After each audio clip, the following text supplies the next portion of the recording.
Señores cardenales, arzobispos y obispos, señor nuncio, sacerdotes, consagrados y laicos, colaboradores de esta casa, amigos que nos seguís a través de los medios de comunicación, señoras y señores.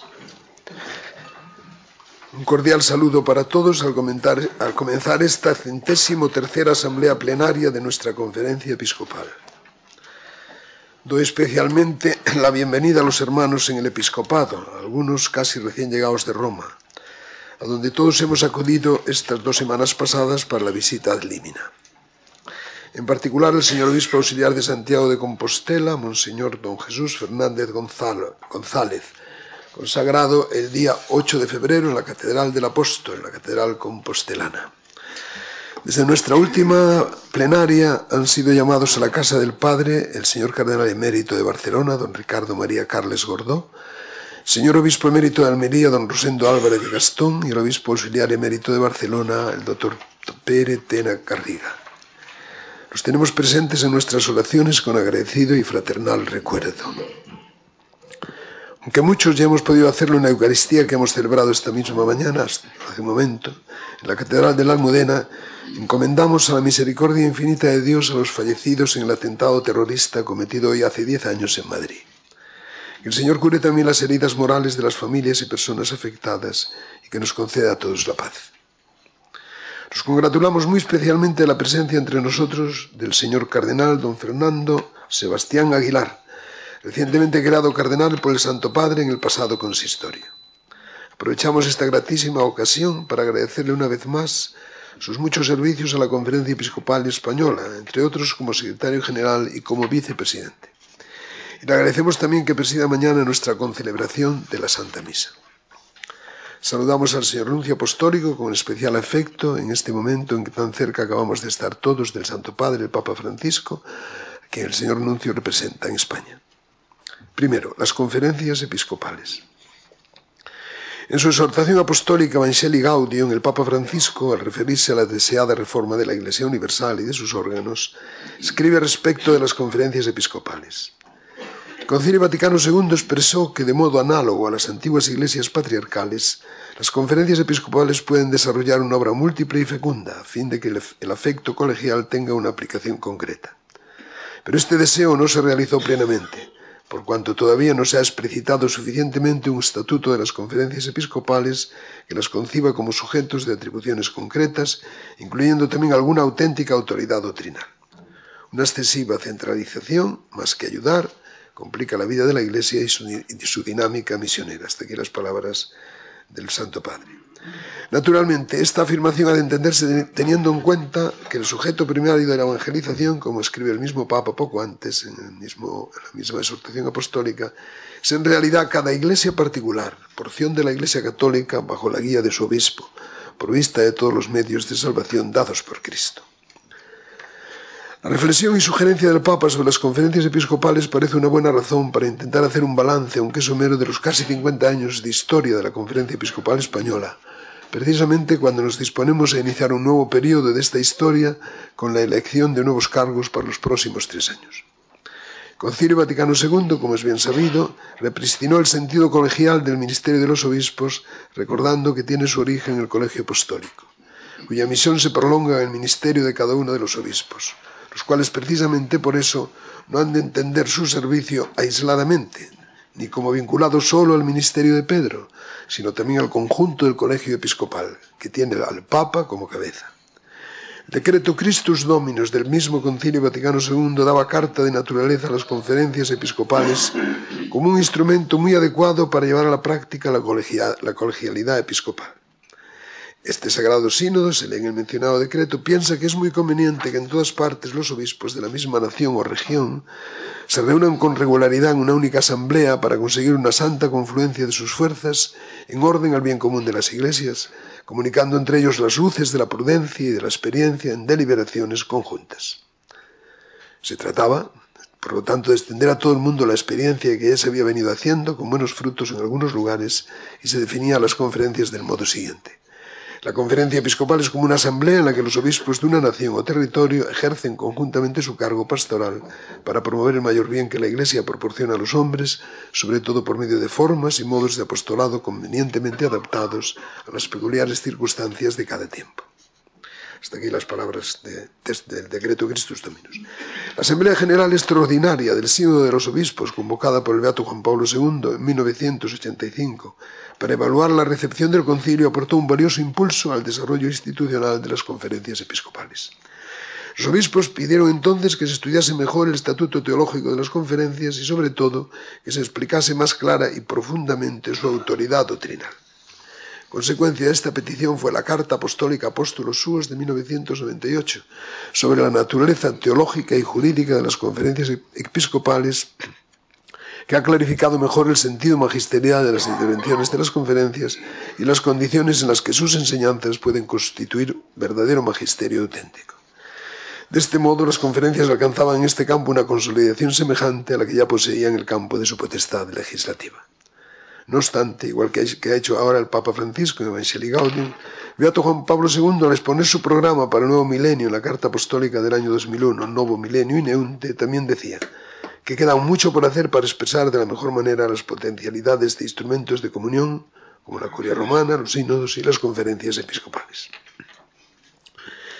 Tercero, las conferencias episcopales, que existían ya en algunos países antes del concilio y que fueron formalmente constituidas en todos después del Concilio Vaticano II, tienen sus antecedentes remotos en los sínodos o concilios provinciales que llegan hasta la Reforma de Trento y el Código de 1917.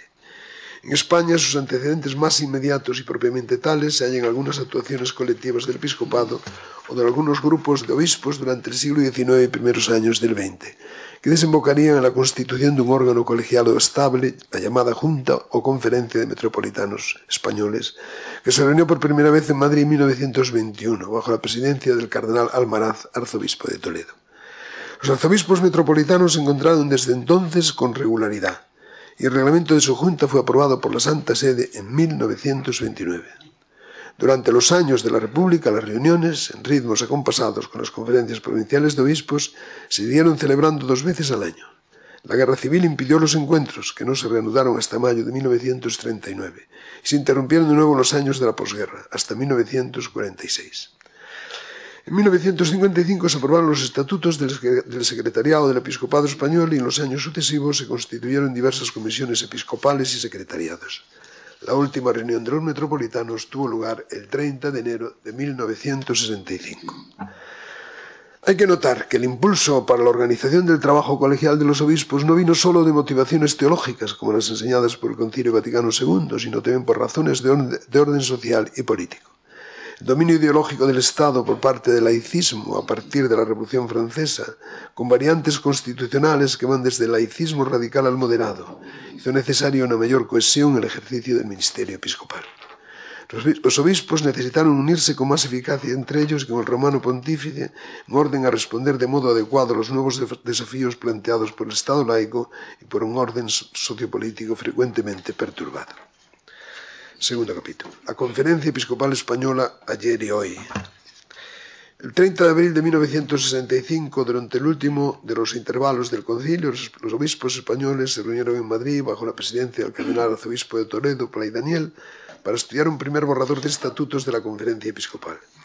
Una nueva reunión plenaria, celebrada también en Madrid, en noviembre del mismo año de 1965, los estatutos quedaron casi listos para ser sometidos a la Asamblea Constituyente. Esta tuvo lugar en la Casa de Ejercicios del Pinar de Chamartín de Madrid, del 24 de febrero al 4 de marzo de 1966. Con la presencia de 70 obispos, aquella primera asamblea plenaria aprobó los primeros estatutos de la Conferencia Episcopal Española, que obtuvieron la ratificación de la Santa Sede el 14 de mayo. Los estatutos son un texto vivo, que no ha dejado de actualizarse según la experiencia adquirida y al compás de la evolución de la vida de la conferencia y de la doctrina sobre la misma. Se trata siempre de acertar lo mejor posible con la vivencia fiel y pastoralmente fecunda del afecto colegial y con la respuesta pastoral más congruente con el Evangelio a los retos siempre graves de la sociedad y de la cultura contemporáneas. Las respuestas que nuestra conferencia episcopal ha ido dando a las exigencias de los tiempos se ven reflejadas en los grandes documentos que ha publicado en estos casi 50 años de vida. Si examinamos las respuestas que se refieren principalmente a los desafíos provenientes de la vida social y política de España y de toda Europa, nos encontramos con un riquísimo acervo de análisis, diagnóstico y doctrina, nada fácil de sintetizar en pocos minutos, pero lo vamos a intentar lo más brevemente posible.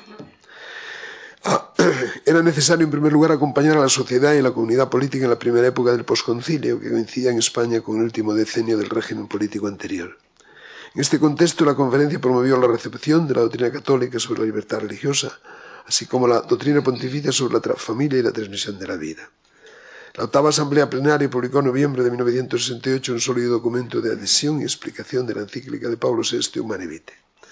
La comisión doctrinal volvería sobre el mismo tema en 1992, calificando de profética aquella enseñanza del Papa cuando se cumplían los 25 años de la misma. Lo que hemos vivido y estamos viviendo con el envejecimiento alarmante de nuestras sociedades y sus implicaciones humanas, éticas y económicas corrobora el sentido profético de la visión católica del matrimonio y de la familia que los papas y nuestra conferencia han sabido proponer sin desmayo. Que nuestra Asamblea se haya ocupado de este tema vital es uno de sus primeros documentos de mayor relevancia en uno de sus primeros documentos de mayor relevancia nos llena de agradecimiento y nos estimula en nuestro trabajo en este campo. El Papa Francisco nos lo recordaba en su discurso del pasado día 3 como una de las prioridades de nuestra misión. En la 17ª Asamblea Plenaria, celebrada en noviembre del 72, se aprobaron dos documentos importantes. Ante todo, el titulado La Iglesia y la Comunidad Política, que aplicaba de modo básico la doctrina conciliar de la Declaración de Dignitatis Humanas sobre la libertad religiosa a la situación de España. Faltaban todavía 6 años para la aprobación de la Constitución española actualmente vigente. Eran tiempos de incertidumbre sobre el futuro político, pero los obispos no deseaban actuar ni por antagonismo al régimen ni por oportunismo, sino por fidelidad al Concilio Vaticano II. Y piden la revisión del Concordato de 1953 en un marco de reconocimiento pleno de la libertad religiosa y de la no confesionalidad del Estado. Ofrecen la renuncia al privilegio del fuero y solicitan que el Estado ofrezca la suya de presentación. Serán los principios que inspirarán los nuevos acuerdos entre la Santa Sede y el Reino de España, a cuya elaboración contribuyó también la Conferencia Episcopal. El otro documento de la misma Asamblea de 1972 eran unas importantes orientaciones sobre el apostolado seglar. La 7ª Asamblea Plenaria había aprobado en julio de 1968 un documento sobre los principios cristianos relativos al sindicalismo, que resultó muy controvertido. En realidad, era también una aplicación de la doctrina social de la Iglesia, incluida la Constitución Gaudium et Spes del Concilio Vaticano II. El Año Santo de la Reconciliación, convocado por Pablo VI a los 10 años de la conclusión del concilio, dio ocasión a nuestra conferencia para estimular la reconciliación entre todos los niveles de la vida eclesial y social. No cabe duda que los documentos mencionados y otros sobre los grandes temas de fondo, relativos a la ordenación de la convivencia política y social, de acuerdo con los principios básicos de la justicia y de la libertad, así como el respeto a los derechos humanos, constituían ya de por sí una notabilísima contribución a la reconciliación. Pero la Asamblea Plenaria, tras un largo proceso de 2 años, aportó en abril de 1975 un documento específicamente dedicado a la reconciliación en la Iglesia y en la sociedad. B. La Conferencia Episcopal acompañó también en su discernimiento el proceso que culminó en la nueva Constitución, que organizaba la vida de la comunidad política en clave de Estado democrático y social de derecho, así como las primeras legislaciones referentes a los derechos fundamentales de la vida, al matrimonio y a la educación. La Asamblea Plenaria de noviembre del 77 ofreció criterios acerca de los valores morales y religiosos ante la Constitución. Era un sencillo resumen de elementos fundamentales de la doctrina de la Iglesia sobre el orden político. Cuando llegó el momento de votar en el referéndum sobre la Constitución, la Comisión Permanente de septiembre del 78 recordó el deber de hacerlo y advertía que ante el texto conocido no se dan motivos determinantes para que indiquemos o prohibamos a los fieles una forma de voto determinada. E invitaba a todos a asumir la responsabilidad propia ante esta decisión histórica y a colaborar en la elaboración de las leyes que habrían de desarrollar más tarde los principios constitucionales. Se preveía que los mencionados desarrollos legales no iban a resultar fáciles, como en efecto sucedió. La legislación que habría de tutelar el derecho de todos a la vida, la estabilidad del matrimonio y la educación, según el principio de subsidiariedad, que problemas que subsisten de uno u otro modo hasta hoy mismo. La Conferencia Episcopal, sin entrar nunca en debates de política de partido, defendió siempre la adecuada tutela de los derechos humanos, no confundiendo el orden moral con el orden legal, pero denunciando en favor de la dignidad humana que ambos órdenes transitan por caminos que ambos órdenes transitarán por caminos divergentes. En este sentido hay que entender los varios pronunciamientos sobre el derecho a la vida de los que van a nacer, cuya expresión más autorizada fue la instrucción de la Asamblea Plenaria de junio de 1985 titulada «Actitudes morales cristianas ante la despenalización del aborto». Sobre el matrimonio y la familia se pronunció 2 veces la Asamblea Plenaria en 1979, primero de un modo más básico y general, el documento de matrimonio y familia, y luego valorando los desarrollos legales referentes a la estabilidad del matrimonio, en una instrucción sobre el divorcio civil. La Asamblea Plenaria de noviembre del 79 alertaba en la declaración titulada «Dificultades graves en el campo de la enseñanza sobre las tendencias monopolizadoras del Estado como un sujeto único primario de la educación». En la nueva declaración de junio del 83 sobre el derecho a la educación, la misma Asamblea salía en defensa del derecho básico de la sociedad y en particular y primariamente de la familia como sujeto primordial de la educación. El ejercicio de tal derecho no puede ser impedido ni coartado en razón de una política de igualdad que ciertamente ha de ser promovida también por el Estado, pero sin que aquel derecho quede comprometido. En el mismo sentido se valoraron las leyes de educación de los años 80 y 90. C. En esas décadas de los 80 y los 90 el modo de vida de nuestra sociedad, en particular en sus dimensiones políticas, padeció una secularización creciente cuyas causas están todavía por analizar con el cuidado que merece un hecho tan perturbador de la vida de las personas y de nuestro pueblo. No es este el momento de hacerlo. Pero podemos decir que no sin ciertas deficiencias y retrasos nuestra conferencia episcopal percibió bien el reto planteado y trató de responder con clarividencia y sentido pastoral. La primera visita de Juan Pablo II a España en 1982 resultó verdaderamente providencial a este respecto. Consecuencia de ella fue la redacción del primer plan pastoral de 1983 que llevaba por título La visita del Papa y el servicio a la fe de nuestro pueblo. La presencia y la enseñanza de aquel Papa Santo ayudó mucho a situarse en una perspectiva evangelizadora de un nuevo clima social y político que era muy distinto del vivido en los años iniciales de la conferencia. Así se hizo en importantes documentos, como testigos del Dios vivo, constructores de la paz y los católicos en la vida pública. Los obispos detectaban el avance de una concepción laicista de la sociedad con el consiguiente dirigismo moral. La Asamblea Plenaria de la Primavera de 1985 dio su aprobación unánime a Testigos del Dios vivo, reflexión sobre la misión e identidad de la Iglesia en nuestra sociedad. Se trataba de iluminar y vigorizar los elementos básicos de la fe cristiana. La fe en Dios, que se hace verdaderamente posible como fe en Jesucristo, eclesialmente recibida y vivida. Una fe así es la que hace testigos de Jesucristo, capaces también de una presencia pública efectiva. Este último aspecto se abordó de lleno en los católicos en la vida pública. Esta instrucción pastoral los obispos muestran su preocupación por la debilidad de la sociedad civil y alientan la participación asociada de los católicos en la vida pública, incluso por medio de asociaciones de inspiración cristiana, aunque desaconsejando los partidos políticos confesionales.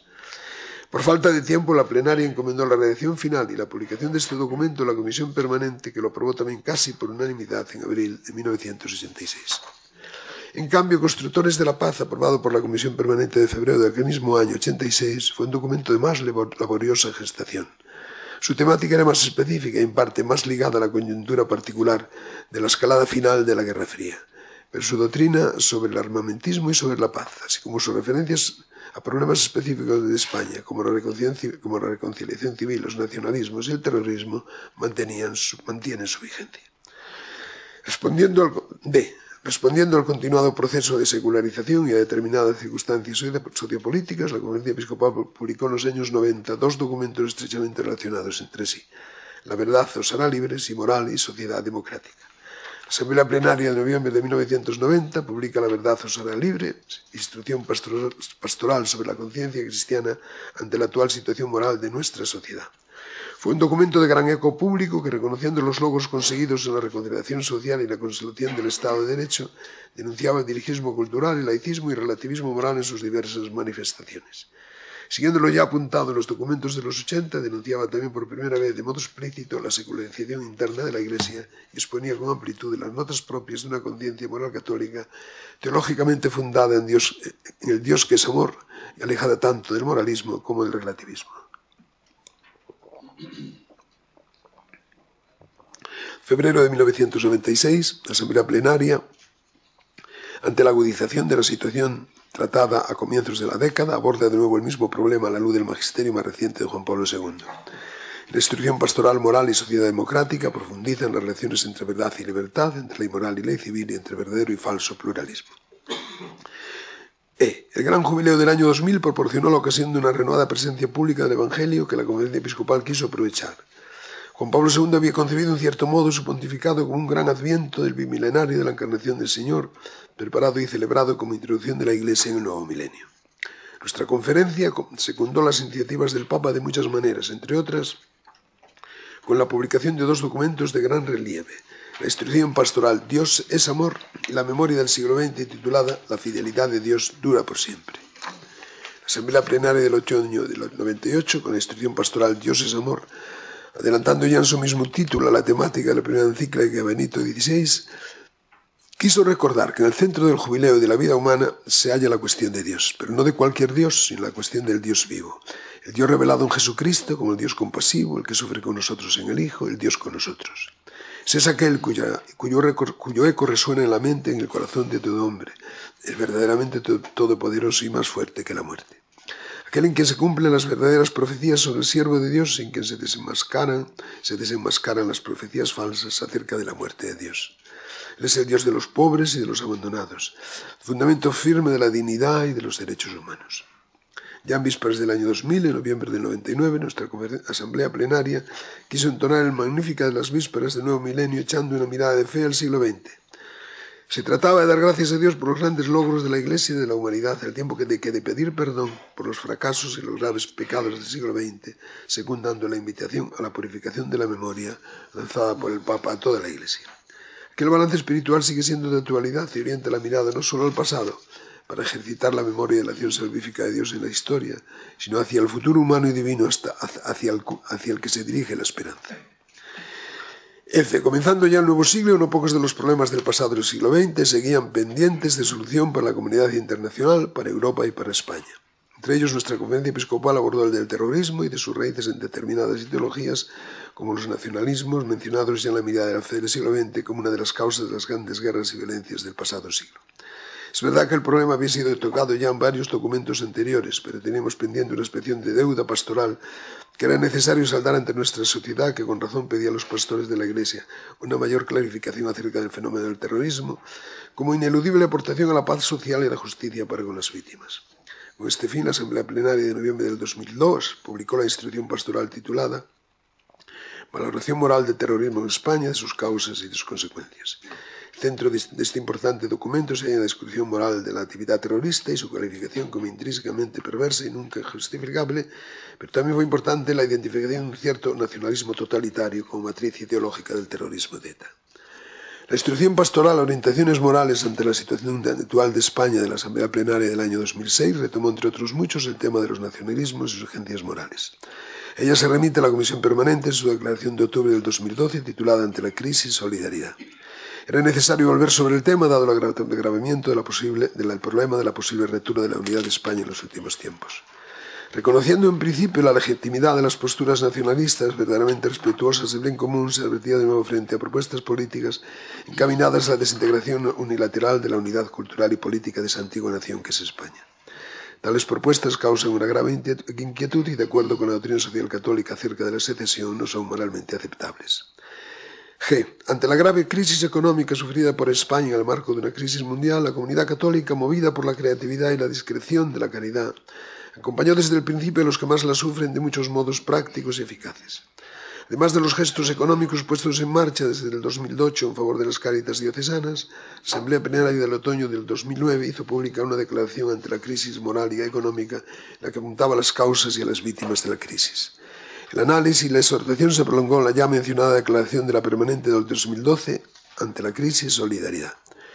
Los obispos han situado el tratamiento de este tema en el marco de la honda crisis religiosa y moral y cultural a que vienen prestando atención continuada desde hace años, como hemos podido constatar en el recorrido que estamos haciendo.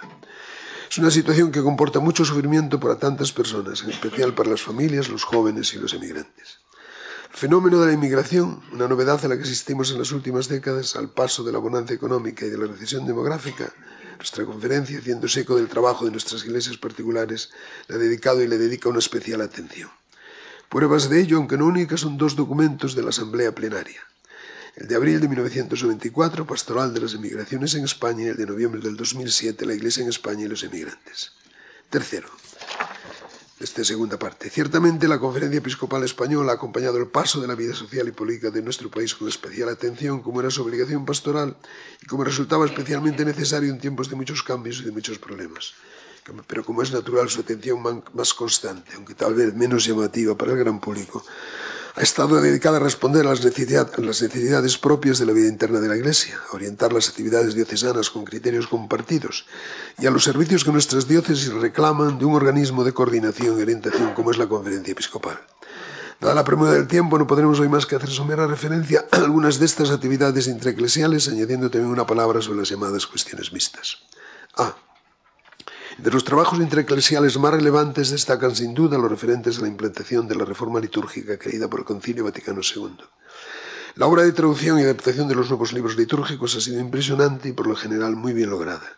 El misal y los leccionarios básicos estaban ya a disposición de los pastores y de los fieles en fecha tan temprana como 1971. La liturgia de las horas 10 años más tarde, 1981. No se adoptó ninguna de las traducciones españolas de la Sagrada Escritura ya existentes, sino que se optó por elaborar una traducción de nueva planta, pensada expresamente para ser proclamada en la Sagrada Liturgia. Recordamos con gratitud que el resultado fue tan bueno que marcó una pauta para otras conferencias episcopales, no solo de lengua española. Sobre aquella sólida base se ha podido llegar en los últimos años a la elaboración y aprobación de la Sagrada Escritura, versión oficial de la Conferencia Episcopal Española. Como se explica en la Instrucción Pastoral de la Asamblea Plenaria de marzo del 2008, la Sagrada Escritura en la vida de la Iglesia, la Biblia de la Conferencia Episcopal no pretende minusvalorar otras buenas traducciones, sino servir de punto de referencia común para la liturgia y otras acciones de la Iglesia y de los fieles, de modo que la palabra de Dios escrita pueda guiar mejor, desde la memoria y el corazón, la vida cristiana. B. Sentimos no poder apenas más que mencionar algunos de los otros muchos campos de la vida de la Iglesia a los que nuestra conferencia ha prestado su atención en su servicio ordinario y paciente en los diversos ámbitos ordinarios del apostolado.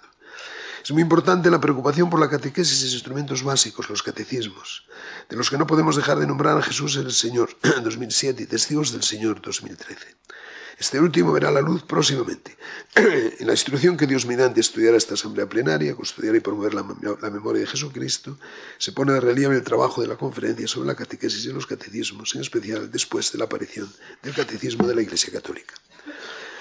La iniciación cristiana en general, el sentido y la celebración del domingo, el sacramento de la reconciliación, el apostolado seglar, la vida consagrada, las vocaciones al sacerdocio y la atención a los sacerdotes, la pastoral juvenil y la misión a gentes, son otros tantos campos en los que la Conferencia Episcopal nos ha ayudado a los obispos diocesanos y al conjunto de la Iglesia en España a avanzar en la renovación de la vida cristiana querida por el Concilio Vaticano II y en la nueva evangelización urgida por los papas. No podemos olvidar en este capítulo los decretos generales de aplicación del nuevo Código de 1983. C. Desearía referirme de modo especial a algunas acciones de orden intraeclesial que, sin estar normalmente incluidas en los ámbitos ordinarios de la pastoral, han tenido, sin embargo, una relevancia particular en el trabajo de la Conferencia Episcopal. En primer lugar, hay que mencionar el sostenido empeño que la Conferencia Episcopal ha mantenido en velar por la fe de los sencillos y por la tutela de la doctrina católica. Una especie de culminación provisional de esta tarea, que se ha ido expresando en numerosas publicaciones, encuentros y notas doctrinales, cabe recordar el documento de la Asamblea Plenaria de marzo del 2006 titulado Teología y Secularización en España, los 40 años de la clausura del Concilio Vaticano II. La crisis doctrinal es un componente fundamental de la crisis de la fe y de la secularización interna de la vida de la Iglesia. Por eso es tan de agradecer el servicio prestado por la Conferencia Episcopal en este campo. En segundo lugar, hay que notar el gran significado pastoral de la historia de las visitas de los papas a España en estos últimos 30 años. En total, 8 visitas papales, 5 de Juan Pablo II y 3 de Benedicto XVI. Esperamos que siga la novena el año que viene.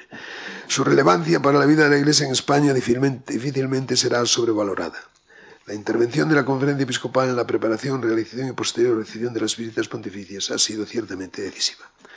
El inolvidable primer viaje de Juan Pablo II marcó sin duda un antes y un después en la vida de la Conferencia de la Iglesia en España. Lo hemos apuntado ya al hablar del primer plan pastoral y de sus frutos. Algo semejante cabe decir de su tercer viaje en 1969 a Santiago de Compostela y a Asturias, por lo que se refiere particularmente a la pastoral juvenil. La cuarta Jornada Mundial de la Juventud celebrada en Santiago consolidó y marcó el rumbo posterior de estos acontecimientos en todo el mundo. España pudimos cosechar luego los frutos, cuya semilla se había plantado entonces, cuando en 2011 celebramos en Madrid la 26ª Jornada Mundial con la presencia entrañable de Benedicto XVI. El incremento de la llamada pastoral de la santidad va ligado también de algún modo a los viajes apostólicos. Ahí está la revitalización de la peregrinación, con motivo de lo que Juan Pablo II hizo a la tumba del apóstol Santiago en 1989, y luego también Benedicto XVI en 2010. Y están los nuevos santos presentados ante el pueblo de Dios por Juan Pablo II en Madrid, primero en 1993, San Rico de Son, fue canonizado en ese junio del 93, y luego en 2003, en mayo, Santa Ángela de la Cruz, San José María Rubio, San Pedro Poveda, Santa Genoveva Torres y Santa Maravillas de Jesús. En tercer lugar, habría que mencionar en este campo de las acciones extraordinarias la contribución que la Conferencia Episcopal ha prestado las celebraciones de las canonizaciones y beatificaciones de los mártires del siglo XX en España. Está bien reciente todavía la hermosa fiesta de la beatificación celebrada en Tarragona el pasado día 13 de octubre. Recordamos también con gozo la celebrada en Roma en octubre de 2007, así como las otras 11 ceremonias de años anteriores. En total son ya 1523 los santos y beatos mártires del siglo XX. La conferencia ha contribuido a que su memoria y su culto vayan tomando carta normal de naturaleza en la Iglesia como fuerza fecunda de la nueva evangelización, según era el deseo de Juan Pablo II. Para completar este sucinto panorama de nuestra conferencia episcopal en sus casi 50 años de vida, nos queda una referencia a las llamadas cuestiones mixtas, es decir, aquellas que afectan tanto la vida interna de la Iglesia como la vida de los fieles en cuanto a ciudadanos del Estado, el matrimonio y la familia, la escuela y la tutela de la vida humana. Yo nos hemos referido a ellas cuando hablamos de cómo la conferencia episcopal ha acompañado el paso de nuestra sociedad con su discernimiento y orientación moral. Pero nos resta una palabra sobre los últimos pasos de este camino. Cuando la Iglesia interviene públicamente sobre estos asuntos, no lo hace para reivindicar ningún privilegio para ella misma. Lo hace más bien para colaborar a la justa ordenación de la vida social y a la tutela adecuada de los derechos fundamentales de todos los ciudadanos. Naturalmente, la palabra de los obispos en este, como en todos los campos, recibe su inspiración y su fuerza del Evangelio de Jesucristo. Pero el Evangelio no se superpone a la vida humana como si fuera algo extraño, exterior a ella, sino que constituye la luz interior del humano y la fuerza de que lo cura de sus heridas. El matrimonio y la familia son una realidad no son una realidad exclusiva particular de los cristianos. Constituye más bien la célula básica de todo cuerpo social. Cuando no son reconocidos y protegidos por la sociedad ni por las leyes de modo adecuado a su naturaleza propia y a su relevancia humana, la Iglesia debe prestar su ayuda con su palabra y con su vida al camino del hombre. Es lo que la Conferencia Episcopal ha tratado de hacer según su responsabilidad propia, con intervenciones tan apreciadas como la familia, santuario de la vida y esperanza de la sociedad, documento básico publicado por la Asamblea Plenaria en abril de 2001, y complementado luego con el directorio de la pastoral familiar de la Iglesia en España de la Asamblea Plenaria de noviembre del 2003. En los últimos años, ante la agudización de la crisis social y sobre todo legal de la institución matrimonial y de la familia, la Conferencia Episcopal ha dejado oír su voz en diversas ocasiones con el debido respeto y con la necesaria claridad. El sentido pastoral de estas intervenciones se aprecia bien en el documento de más relieve a este respecto: la verdad del amor humano, orientaciones sobre el amor conyugal, la ideología de género y la legislación familiar de la Asamblea Plenaria de abril del 2011. La familia es el sujeto primario de la educación. Naturalmente necesita la ayuda de la escuela y, en su caso, de la Iglesia. El Estado, por su parte, ha de velar para que todos tengan acceso a la educación y por la calidad de la misma, pero no puede sustituir a la familia ni a la sociedad en la tarea educativa. Son principios básicos de la doctrina de la Iglesia, de la doctrina social de la Iglesia, que la Conferencia Episcopal ha explicado y defendido siempre. En los últimos años, con renovado empeño por lo que respecta a la enseñanza de la religión católica en la escuela estatal y el derecho de los padres a elegir la educación religiosa y moral de sus hijos. La escuela católica, que sufre las dificultades propias de la crisis de la fe, sigue siendo un instrumento básico de ayuda a las familias católicas, incluso no católicas, que valoran tanto su servicio educativo. La Conferencia Episcopal lo reconoce, valora y alienta en la escuela católica, oferta de la Iglesia en España para la educación del siglo XXI, de la Asamblea Plenaria de abril del 2007. La tutela del derecho a la vida se ha enfrentado en los últimos años a nuevos desafíos, tanto en los comienzos de la existencia como en los finales de la misma. La Conferencia Episcopal ha acompañado con su discernimiento moral y pastoral a nuestra sociedad con intervenciones como algunas orientaciones sobre la ilicitud de la reproducción humana artificial y sobre las prácticas injustas autorizadas por la ley que la regulará en España de la Asamblea Plenaria de marzo del 2006 y otras sobre la regulación del aborto y del proceso final de la vida. Tercera parte y última. Hacia el futuro. Se ha hecho mucho. Damos gracias a Dios por nuestra Conferencia Episcopal, pero queda mucho más por hacer. La propia Conferencia Episcopal, según desea también el Papa, habrá de avanzar en su organización interna y la eficacia de servicio que presta y que está llamada a prestar. Será conveniente renovar de nuevo los estatutos en la línea de una mayor participación de todos sus miembros. 2. Pero la gran tarea pendiente es la tarea de la misión, la tarea de la nueva evangelización a la que nos invita con tanta convicción y capacidad de movilización el Papa Francisco. ¿Cómo hacerlo en la España actual? El Papa nos ha dado pistas sugerentes y valiosas en su discurso del pasado día 3 con motivo de nuestras visitas al Clímina. La situación es fácil. Nos encontramos, como recordaba el Papa, ante una cultura mundana que arrincona a Dios en la vida privada y los excluye del ámbito político. Palabras textuales del Papa Francisco. Por eso sufrimos el envejecimiento alarmante de nuestra sociedad, con el matrimonio y la familia atravesando una crisis profunda. La cultura disgregadora y materialista del tener y disfrutar se percibe en muchos campos, en particular respecto de los inmigrantes afectados, como también las clases medias, por la crisis cultural y económica. La misma nación española se encuentra con graves problemas de identidad, amenazada por posibles rupturas insolidarias. El nivel intelectual del discurso público es más bien pobre, afectado por el relativismo y el emotivismo. Todo ello configura una situación cultural que bien podemos calificar de poscristiana. Pero también sabemos que hay muchos signos para la esperanza, una iglesia que cuenta con una nueva generación de sacerdotes y de laicos, en los nuevos movimientos eclesiales en la vida consagrada, dispuestos al testimonio y a la evangelización, con humildad y sin complejos. Familias y jóvenes cristianos comprometidos apostólicamente con su vocación, muchos abuelos que son verdaderos apóstoles y evangelizadores, una fe que mantiene sus hondas raíces en la conciencia popular, alimentada por la piedad del pueblo y por el ejercicio de la caridad con los más necesitados, aquí y en los países más pobres del mundo.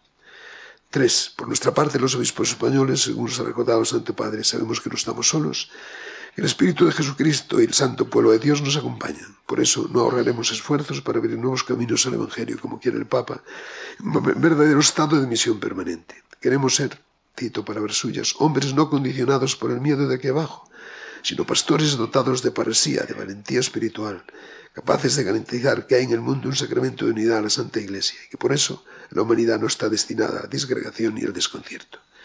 Estamos agradecidos y contentos de nuestra misión de mártires, testigos del resucitado. Invocamos la intercesión de la bienaventurada Virgen María para la asamblea plenaria que hoy comenzamos y para el futuro camino de nuestra conferencia episcopal y de la Iglesia que peregrina en España. Muchas gracias.